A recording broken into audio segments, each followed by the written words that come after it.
शाम गज़ल के सभी सुनने वालों को मेरा यानी सुदीप बानीची का आदाब। मेरे साथ आज इतने बड़े शख्स हैं जिनको आप सुनते हैं, सराहते हैं और सालों से सुनते आ रहे हैं। And we are very proud that we have none other than Pankaj Udas साहब with us only for Shaam Ghazal exclusively. Pankaj ji, so nice of you to be. बेहद खुशी की बात है कि शाम गज़ल ने 22 और 23 अगस्त मेरे नाम की है। उसके लिए मैं ख़ास तौर पे शाम गज़ल के जनाब सुहेल कादिर और मोहतरमा कीम पॉसिबल दोनों का बहुत बहुत शुक्रगुजार हूँ, और सारे मेम्बरान का भी मैं बहुत बहुत शुक्रगुजार हूँ कि उन्होंने मुझे ये मौका दिया है। मुझे उम्मीद है कि 22 और 23 अगस्त के दौरान आप अपनी पसंदीदा जो गज़लें हैं मेरी गाई हुई वो पोस्ट करेंगे, तो मुझे भी पता चलेगा कि आपको कौन सी गज़ल पसंद है और क्यों पसंद है। तो उम्मीद करता हूँ कि 22 और 23 को आपसे हर मिनट, हर लम्हा, हर घंटा मुलाकात होगी शाम गज़ल। लेकिन आई मस्ट से कि Shaam Ghazal is a prime Facebook community. बहुत ही एक ख़ास, मखसूस और बहुत ही एक ख़ास कम्युनिटी है। गज़लें बहुत हैं, सारे हिट हैं, लेकिन एज अ सिंगर एक अंदर से एक आवाज़ आती है कि हाँ, ये गाने ने आज मेरी पहचान बनाई है। तो according to you, what is the song, what is the ghazal, which one is it? अब दो तरह के मेरे ख्याल से इसमें दो तरह की मौसीकी या दो तरह के कॉम्पोजिशंस या गज़लें, नज़में, गीत होते हैं जिन्होंने मेरी पहचान बनाई।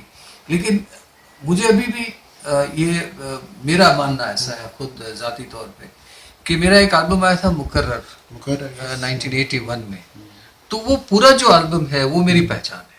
दीवारों से मिलके रोना, जी वो बिल्कुल। सारे ऑल द सॉन्ग। तो वो उस दौर में जो काम हुआ और वो एल्बम जो मैंने रिलीज किया, जी। तो उसके बाद मैंने फिर कभी पीछे मुड़ के नहीं देखा।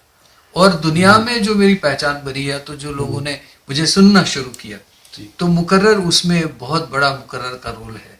क्योंकि मुकर्रर में दीवारों से मिलकर रोना अच्छा लगता है, जो कि मेरी फेवरेट गज़ल है, मेरे दिल के बहुत करीब है।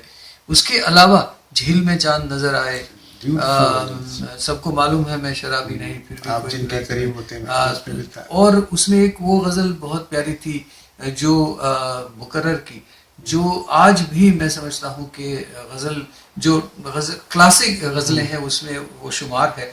वो गज़ल थी, पत्थर सुलग रहे थे कोई नक्शे पा न था, हम जिस तरफ चले थे उधर रास्ता न था। तो मेरे ख्याल से ये एक पूरा एल्बम ऐसा बना कि वहाँ से मेरी पहचान बनी, और मेरे ख्याल से ये एल्बम मेरे दिल के बहुत करीब है। पंकज जी, अब गज़ल कहाँ है? जैसे हम लोग सब गज़ल के लिए ज़िंदा हैं, एटलीस्ट मैं, मेरी पूरी लाइफ मैंने गज़ल को दी है। बिल्कुल। आप जैसे लोगों को सुन सुन के बड़े हुए हैं। So where do you think the new generation is going for ghazals? गज़ल आज भी मैं समझता हूँ कि जो है गज़ल की रूह जो है वो आज भी बिल्कुल ताज़ा है। गज़ल की रूह जो है, गज़ल जो है वो आज भी लोगों के दिलों में उसी तरह धड़क रही है जैसे पहले धड़का करती थी।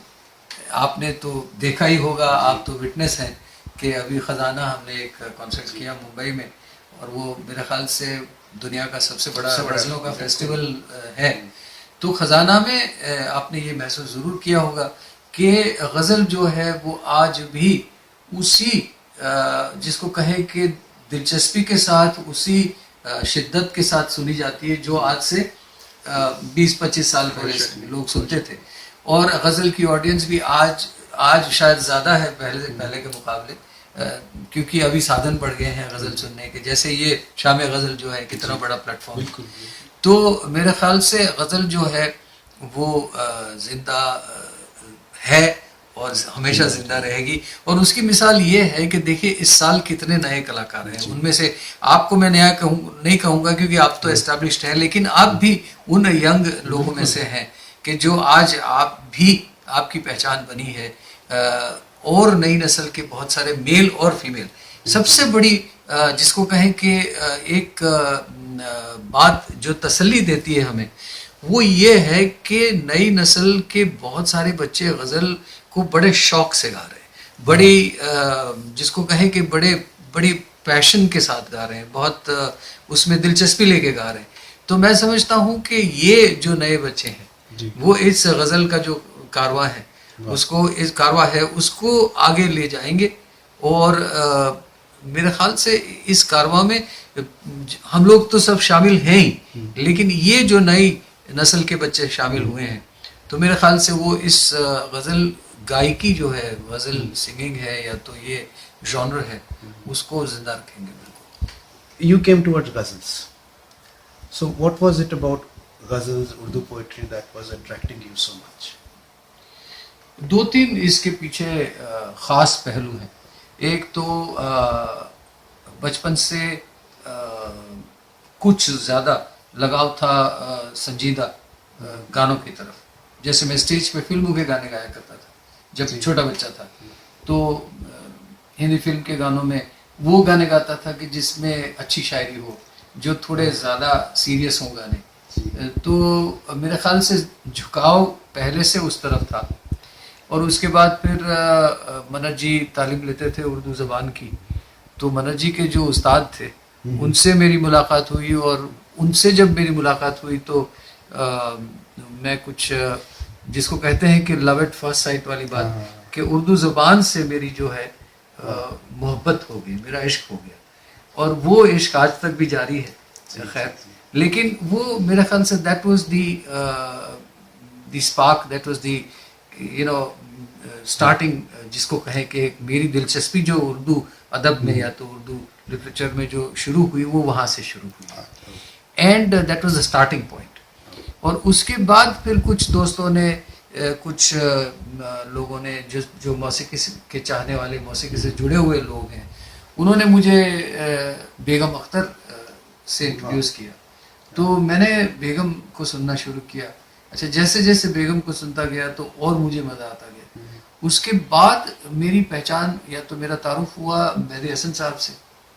तो मैंने मेहदी हसन साहब को बहुत सुना। मैंने मेहदी साहब को रिकॉर्डेड और मैंने मेहदी साहब को लाइव, दोनों अंदाज में उनको बहुत सुना। मैं बल्कि एक ऐसा दौर था कि मैंने करीब 1.5 महीना में मेहदी साहब के साथ रहा, दिन रात उनको सिर्फ सुनते हुए। तो बहुत छोटी उम्र थी, जबकि मैंने प्रोफेशनली गाना शुरू नहीं किया था, तब की बात। तो ये सारी बातें एक साथ जब मिलाएं तो ये मुझे महसूस होता है कि ये सारे हालात या पहलू जो कहें, दे वर रिस्पॉन्सिबल कि गज़ल में एक, जिसको कहें कि एक शिद्दत से जो दिलचस्पी पैदा हुई। और उसके बाद फिर मेरे ख्याल से एक जुनून जो सवार हुआ। और अभी भी मैं समझता हूँ, और मेरे ख्याल से आप भी मेरे साथ सहमत होंगे, और सब मेरे ख्याल से जो देख रहे हैं, हम सब जो हैं, हम उर्दू ज़बान के दीवाने हैं। वो सारे अशार जो हैं, वो हमें पहले, उसका असर पहले होता है उन सारे अशार पर, और अशार के बाद फिर जो बातें होती हैं वो मौसीकी, गायकी, उसका कॉम्पोजिशन, उसके जो नुआंसेस हैं सारे। लेकिन मैं अभी भी समझता हूँ कि एक अच्छा शेर है वो पहले शायद असर करता है। जी पंकज जी, आप हमें अपने बचपन के बारे में कुछ बताइए। When did you start learning music? How was the experience and school, college, whatever? बचपन मेरा बहुत शरारती था, और जो आप देख रहे हो उनमें से कोई बात नहीं थी उसमें। लेकिन उस शरारत के दौर के दरमियान भी मौसीकी से बहुत पहले से गहरा लगाव रहा। छोटी उम्र में गाना शुरू किया स्कूल में, और उसके बाद स्टेज पे गाना शुरू किया, थोड़ी बहुत तालीम ली। बड़े 2 भाई बहुत अच्छा गाते हैं, निर्मल जी और मनर जी, तो उनसे भी बहुत मुतासिर रहा मैं। उसके बाद रेडियो से बहुत मैंने प्रेरणा ली, बहुत इंस्पायर हुआ मैं, क्योंकि उस ज़माने में सिर्फ रेडियो ही था, दूसरा कोई साधन नहीं था, ज़रिया नहीं था। तो म्यूज़िक रेडियो के ज़रिए सुनते थे हम लोग। और मेरे ख्याल से टर्निंग पॉइंट वो था कि छोटी उम्र में वो एक इंडो चाइना वॉर के वक्त एक गाना लता जी का बहुत मशहूर हुआ था, ऐ मेरे वतन के लोगों। तो वो मैंने गाना शुरू किया स्कूल में, तो बहुत पसंद किया गया। तो बाद में एक बार मुझे मौका मिला स्टेज पे गाने का, कोई 5-7 हज़ार लोगों के सामने।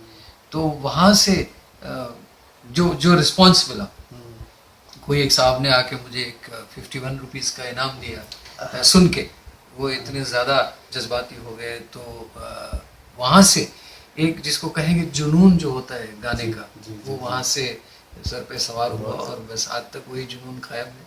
बहुत खूब। And I'm looking forward to those 2 days. And Shami Ghazal, बिल्कुल बिल्कुल। Thank you so much.